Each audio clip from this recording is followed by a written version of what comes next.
Baiklah, halo semuanya. Pada chapter kali ini berjudul Onis. Kita kembali ke saat kepala keluarga Kunetan dan juga Urek Mazino sedang mempersiapkan serangan mereka. Kepala keluarga Kunetan melihat seseorang dari jauh mendekat dan bertanya-tanya, apakah keluarga dari Arihon sudah menyadari kehadiran mereka dan berpikir akan menjadi masalah jika mereka memanggil administrator untuk ikut campur. Kepala keluarga Kunetan pun meminta Urek untuk menunggu sebentar, tapi Urek mengabaikannya dan tetap menyerang. Kita kembali ke saat Urek tertawa karena kemenangannya dan memanggil kepala keluarga Kunetan dengan sebutan Edumon.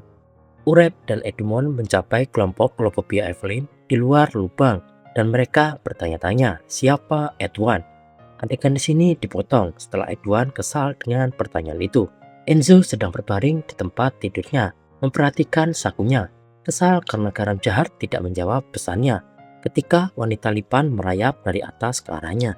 Dia ketakutan dan kemudian mengancam akan berteriak pada poketnya, mengatakan bahwa teman-temannya akan dihubungi dan akan datang berlari. Dia mengatakan kepadanya bahwa mereka dapat membuat kesepakatan. Dia tidak akan berteriak dan akan membuka pintu untuk teman-temannya yang lain, sehingga wanita Lipan itu dapat dengan aman memangsa yang lain.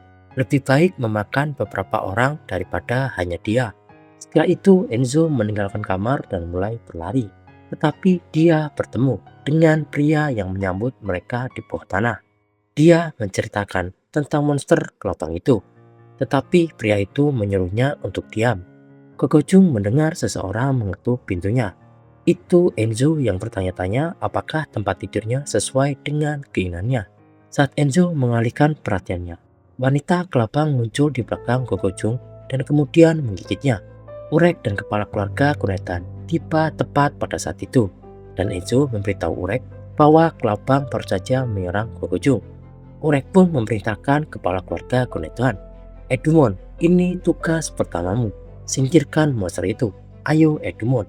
Kemudian Edwan sedikit mengeluh, tetapi kemudian dia teringat akan taruhan yang kalah.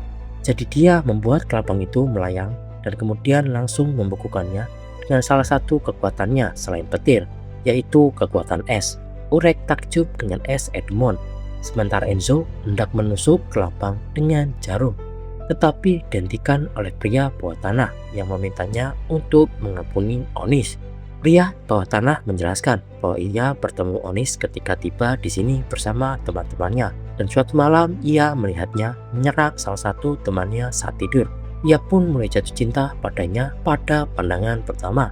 Pria itu mengatakan ia kemudian mengusulkan simbiosis daripada dimakan. Ia akan memancing orang-orang yang lewat untuk dimakan olehnya, meskipun ia tahu itu salah.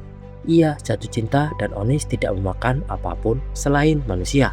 Makan manusia adalah satu-satunya cara baginya untuk bertahan hidup. Ia mengatakan Onis tidak bersalah karena itu hanya instingnya dan dialah satu-satunya yang harus disalahkan. Urek pun menendangnya dan bertanya berapa lama ia akan berpura-pura. Itu semua demi romantisme. Urek mengatakan pria itu seharusnya menjadi satu-satunya yang dimakan oleh Onis jika ia percaya Onis hanya bisa memakan manusia. Kemudian kelompok Urek pun pergi, menutup pintu tempat persembunyian di belakang mereka. Pria bawah tanah itu pun diikat di kursi dan kelabang melingkari tubuhnya. Kemudian Onis melepaskan kain penutup mulut pria itu dan menciumnya. Pria itu mengira ini berarti Onis juga mencintainya. Tetapi kemudian Onis memakannya hidup-hidup. Ditutup pada chapter kali ini. Kelompok Urek sedang berjalan dan Urek berkata, "Kurasa aku melupakan sesuatu, yaitu garam jahat." Sementara Enzo masih cemas karena garam jahat tidak menjawab. Kemudian kita melihat garam jahat yang nyaris selamat dari ledakan dan saku bajunya menampilkan kesalahan. Kemudian garam jahat pun mengumpat pada Urek. Tak lama kemudian Baekryun yang berjalan tepat di atasnya mendengar umpatannya. Baekryun memanggil, apakah ada orang di sana? Dan kemudian garam jahat dan baik saling melihat dan mengenali satu sama lain. Pada chapter kali ini sudah diperlihatkan bahwa salah satu alasan Kunetan pada saat bertarung melawan Urek Mazino menahan diri karena ada seseorang yang akan ikut campur. Kemungkinan itu adalah salah satu dari keluarga Arihon, atau mungkin juga kepala keluarga Arihon. Seperti yang kita tahu, keluarga Kun dan juga keluarga Rion adalah sama-sama rival. Begitupun kepala keluarga Arifon dan juga kepala keluarga Gunetan sama-sama merasa yang paling kuat di antara 10 keluarga yang lainnya. Lalu kita diperlihatkan salah satu kekuatan dari 3 kekuatan yang dimiliki kepala keluarga Gunetan. Selain petir yang dimiliki selalu oleh keluarga Gunetan dan juga para anak-anaknya, rata-rata keturunan keluarga Gunetan adalah salah satu memiliki kekuatan petir. Tapi seperti di serial Tower of God, bahwa salah satunya adalah es, dan itu juga dimiliki oleh Kun Aguero. Jadi sudah terungkap 2 kekuatan dari 3 kekuatan yang dimiliki oleh kepala keluarga Gunetan. Baiklah, sekian pembahasan untuk chapter kali ini.